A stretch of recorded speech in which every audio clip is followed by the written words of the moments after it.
Hey, when's the last time you went out and just had fun with your camera? I used to do this all the time. Like when I first got into photography, I think it was a Canon 40D. That was my first camera. And I just went out and I would just walk around the city and look for things and just create images that were fun. And it's kind of sad to say, but I don't think I've done that for a very long time. 18 years ago, when I started my photography business, I started looking at photography as a business. I started kind of honing in my style, what I wanted to create for my clients, and even in my personal life. I have a very specific style that I kind of shoot over and over again. I don't know. I don't really play around much. I don't really have a lot of fun anymore with photography. I love it. I enjoy it, but I'm not as playful with it as I used to be. And maybe you can relate to that. So when PolarPro sent me their new warp filters, I took it out shooting to test it, and man, I gotta tell you,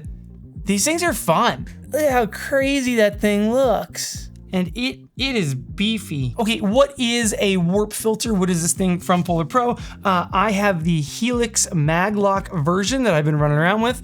Look at this. Essentially, it is a special effect filter that clicks onto your lens, and mostly in photography, although I can kind of see some use cases for this in videography, maybe like a very ethereal scene. But in photography especially, what this warp filter is doing is it's taking light from this inside circle, and then it is orbing it out into this outer bokeh looking thing. Look, if I go really wide, look how crazy this looks. If I go super wide, look how crazy. It does the craziest. I kind of like it right.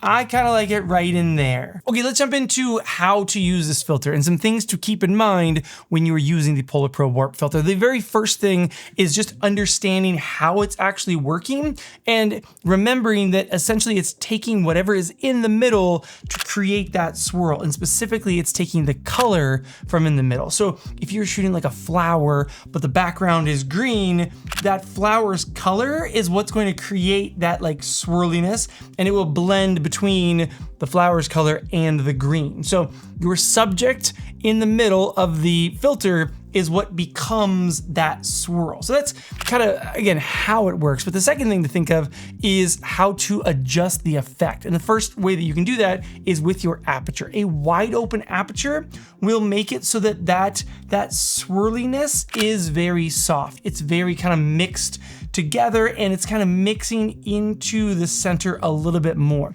And then as you close down your aperture, you're going to get much sharper circular warping effect and less of it in the middle. Now, to control the middle part specifically though is mostly your focal length. So the wider of a focal length that you do, the more that the warp effect will also blend into your subject matter. So whatever's in the middle of the frame.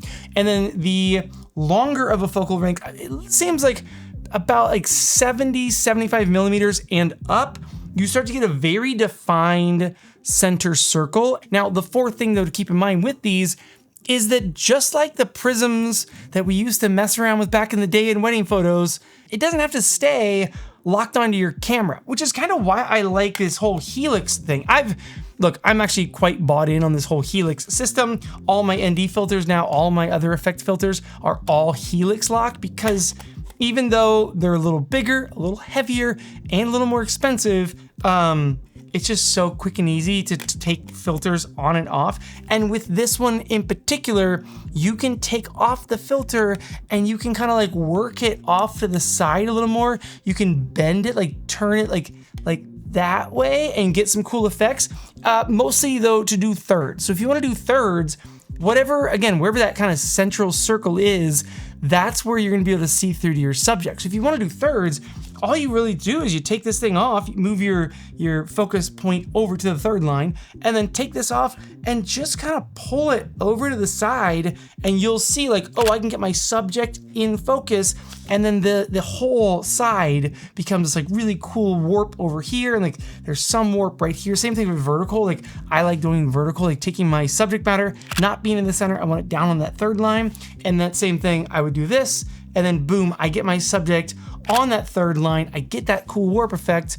And again, like the more that I play with this, the more that I can kind of dial in the effect. And yeah, like that's kind of what I've been doing. Like it's so fun. I feel like I'm playing with photography again. Just recently, there's a few different ways, like the instant photography thing. I really love printing out my photos in these little instant prints. And now like messing around with all of these effect filters, like physical effect filters. It's just fun.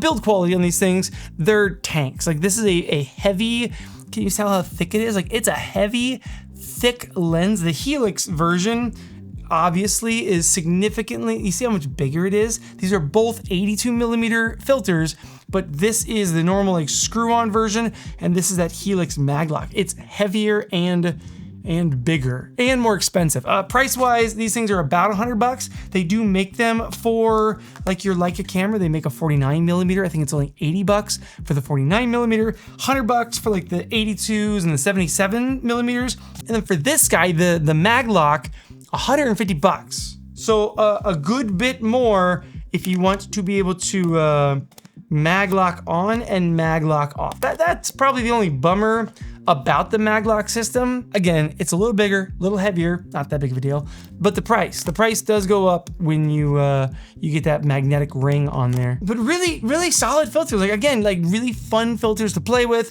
It's German glass in there, so it's very high optical quality glass and a really fun effect. For me, like photography mostly, I could see doing video with this thing. Again, maybe I would like hold it off and handheld something. If someone was like walking, maybe I'm walking next to them. I'm trying to create this very like weird vibe to the moment. I could see doing video with it. For me, it's mostly for photos. I love just walking around a city. And again, I haven't done this in so long. Just walking around a city or taking my one wheel out around a city and just like shooting photos of random things. Like a stop sign can look really cool in the right light and with the right framing and now with the right filter.